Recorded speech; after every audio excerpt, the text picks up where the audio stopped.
গুঁড়ো মাছ কে কে পছন্দ করেন? যারা গুঁড়া মাছ পছন্দ করেন তাদের জন্য এই ভিডিওটা। আর যারা গুঁড়া মাছ পছন্দ করেন না তারা প্লিজ অ্যাভয়েড করবেন।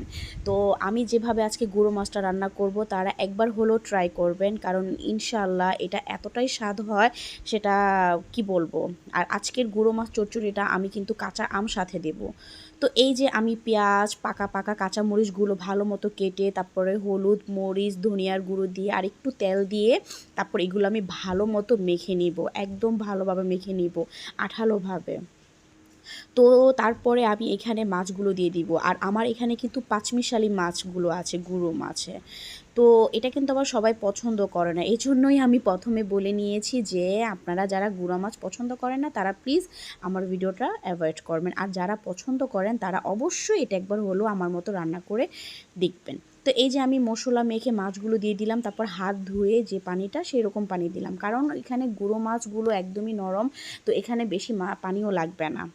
তো এই যে পরিমাণ মতো পানি দিয়ে আমি এখন চুলাটা বসিয়ে দিলাম। তো অলমোস্ট কিন্তু হালকা হালকা বলক চলে আসতেছে। আর এই গুঁড়ো মাছগুলো কিন্তু একটু ঝাল বেশি দিতে হয়, তা না হলে খেতে ভালো লাগে না, সাথে একটু তেলটাও বেশি লাগে।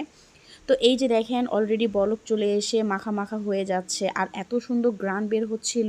আর এই গুঁড়ো মাছে আমি কিন্তু সাথে কাঁচা আম দেব। জোহার দাদু আবার কাঁচা আম দিয়ে পছন্দ করে, আবার আমি লেবু পাতা দিয়ে পছন্দ করি, কিন্তু আজকে জোহার দাদুর জন্য আমি এখানে কাঁচা আমটা দেব। তো এই যে এখন কাঁচা আমগুলো আমি দিয়ে দিব সাইডে, তো পরে জোহার দাদু এখানে থেকে খেয়ে নিয়ে নিবে। তো যখন আমি এটা রান্না করছিলাম এত মজা লাগছে কি বলবো।